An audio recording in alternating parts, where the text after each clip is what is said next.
Hey, how's it going, everybody? Welcome to Freebeat, where I post new music-related content every single day. So if that sounds good to you, hit that subscribe button, ring that notification bell, and be sure to check out my upcoming free live stream concert, Freebeat Live Home Edition Volume 2.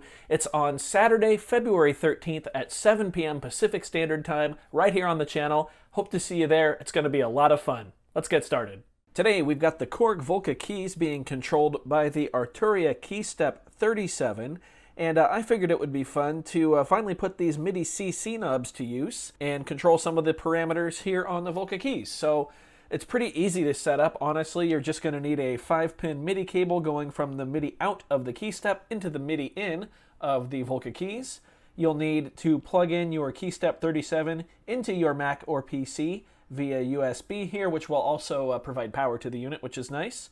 Then you're going to need to download the Arturia MIDI Control Center software, which is completely free. If you own an Arturia product and you don't already have this software installed, I highly recommend it. It allows you to customize a lot of settings on basically any Arturia gear. And then you'll also need to take a peek at the Korg Volca Keys MIDI implementation chart, which I will link that down below in the description. I'll also throw a link to the Arturia software down there as well. Anyway, if we look at the MIDI implementation chart for the Volca Keys, we can see under the control change section, we've got a whole bunch of numbers here on the left, and each of those numbers correspond to one of the parameters on the right, and the parameters match up with the parameters on the keys itself. Then if we pop into the Control Center software real quick, we just need to make sure our Keystep is connected and detected.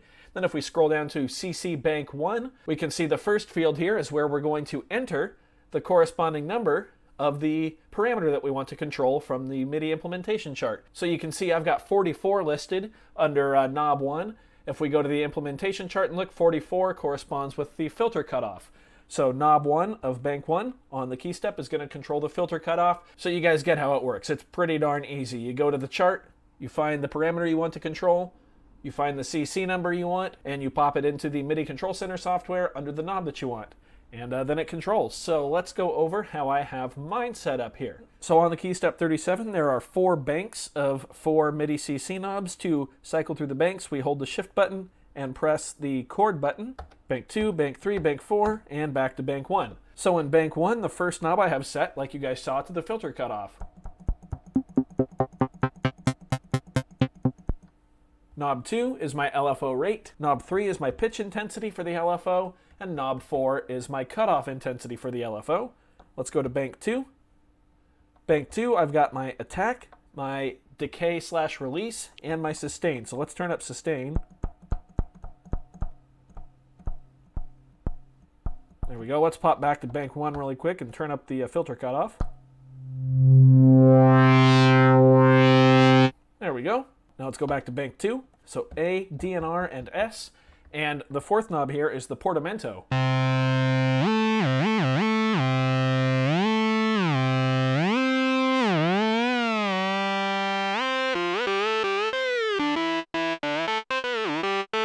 Cool. Let's move on to bank 3. And in bank 3, we've got our delay time set to knob 1. Knob 2 is, you probably guessed it, delay feedback.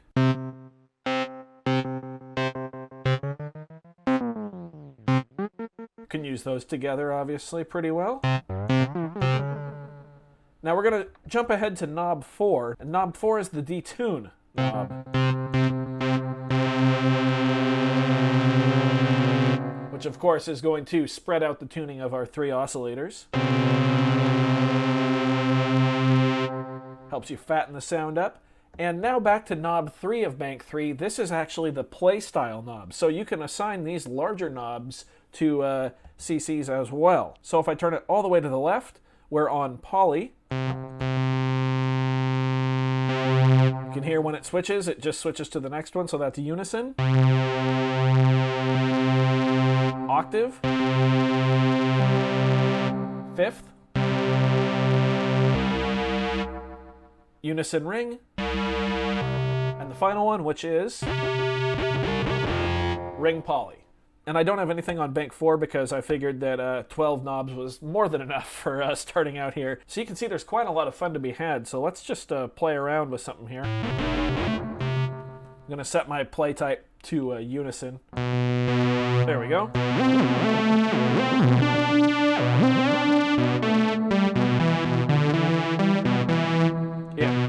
So let's go ahead and turn off motion sequencing, and we'll just clear our pattern on the Volca sequencer. And let's go ahead and record a sequence here on the Keystep.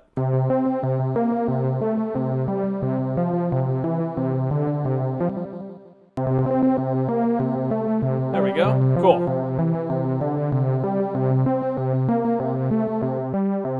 Just a little bit of delay.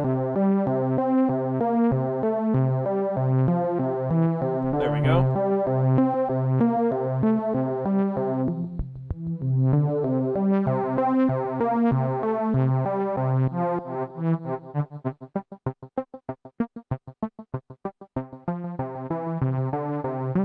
Messing with our envelope here.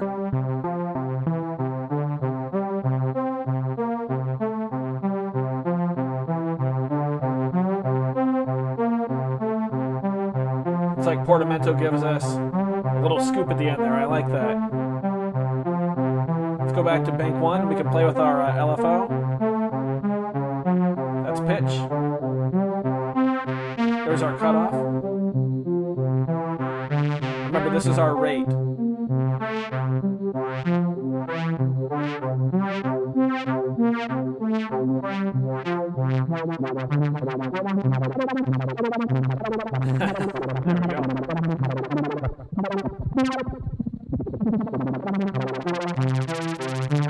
we go.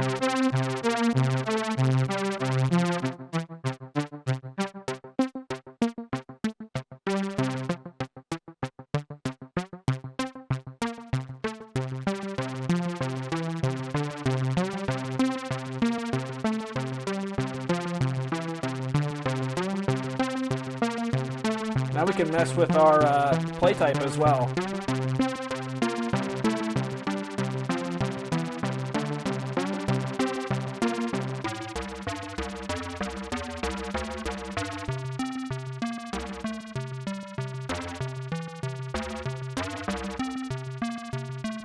That's pretty cool.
There you go. Just a little bit of the fun you can have. Sorry if that was kind of hard to follow what I was doing. I was basically just shifting between the 3 banks there using the shift and chord/CC bank button, and just messing with those 12 parameters that we talked about.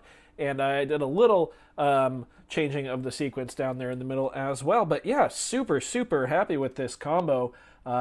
Sync up a pocket operator to this setup, like a tonic, or a Volca drum if you've got it, or really any drum machine that you can sync into this setup, and you could have a really, really fun jam. So I hope you guys enjoyed this one. If you did, go ahead and leave a like on it. If not, you can leave a dislike. That's okay too. Doesn't hurt my feelings, just makes me try that much harder next time. Either way, be sure to hit that subscribe button, ring that notification bell. Thank you so much for being here. Thanks for watching. We'll see you next time. Bye.